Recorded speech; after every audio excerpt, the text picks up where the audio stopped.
My name is Mark Biernat, and I'm getting a PhD in economics. And in this video, I'm going to discuss what is the best way or an optimal way to rebuild Ukraine. Now, an interesting thing about Ukraine is it's a little bit different than the rest of the world. It's unique. And I'm going to play some ideas and tell some stories and then fit it in the context of the Ukrainian economy. I know a little bit about Ukraine because I'm ethnically Ukrainian. My grandparents came over from Ukraine, and I traveled in Ukraine. I'm also a Polish citizen as well as a US citizen. And I lived in Eastern Europe much of my life. Now, my PhD studies are in monetary economics. However, economic growth and development has always been a passion of mine, as well as the history of economics. And let's take a look at a few stories that might shed some light on how Ukraine can start almost from a tabula rasa and develop into a greater country. And in fact, being the starting point of a tabula rasa gives it a great opportunity to develop in a way that's different than the traditional trajectory of economic growth and development.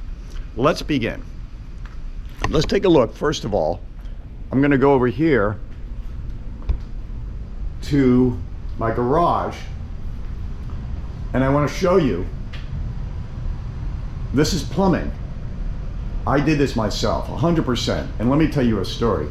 I had to go up into this attic up here, and it was 150 degrees up there because my wife was 8.5 months pregnant and our plumbing blew out and I didn't have the cash to fix it. So I replumbed the whole house just with hand tools myself in 150 degree weather.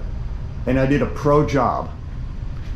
Better than he could ever have gotten from a plumber, because I use special PEX as opposed to PVC. I did it myself. I did it with pride.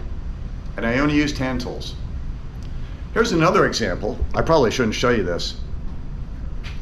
This is a grow room I'm developing.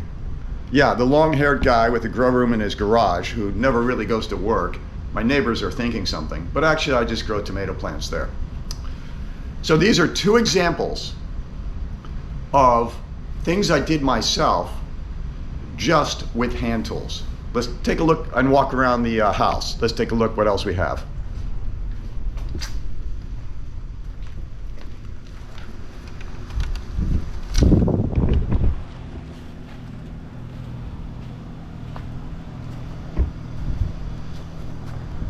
Just with hand tools, I created these tables, which I start seedlings on.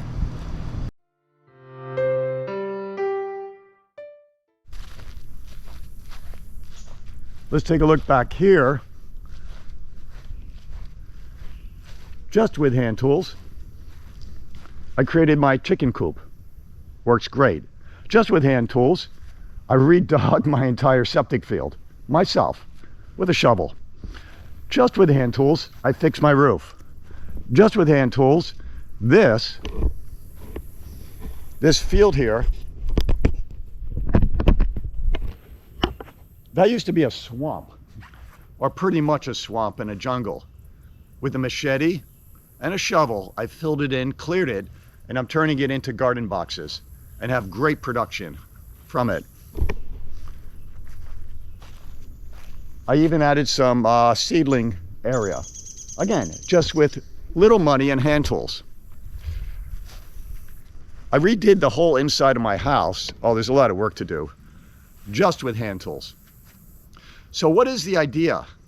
The idea that if I can replumb my house, grow my own food, fix my roof, fix my septic, and renovate the interior of my house just with hand tools, what would be a better strategy for the individual population of Ukraine to develop and rebuild?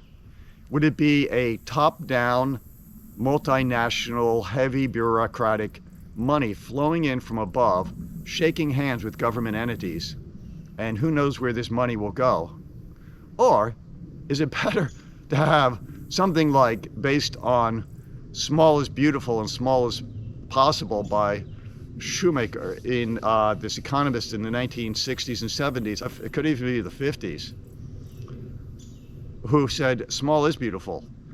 Instead of buying a $250,000 tractor, which some people will benefit, spend that $250,000 on giving individuals in the country the tools that they need, like hand tools, technology, as if people mattered.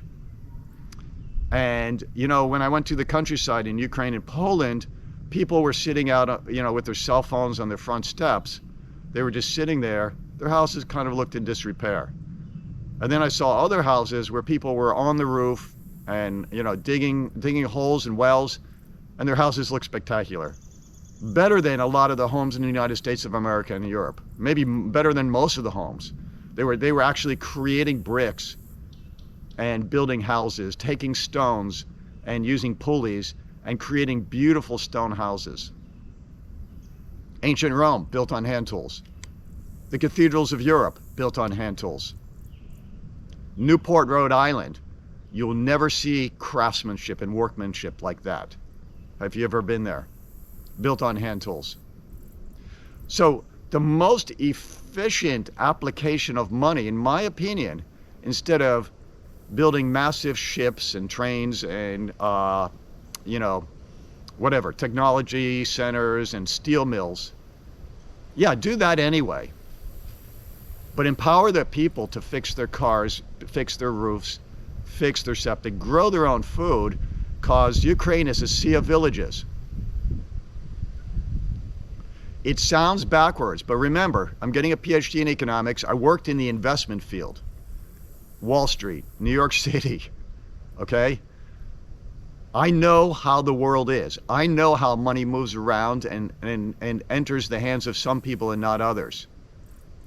You want the development to be progressive, to be equal, to be eco-friendly, to be alternative.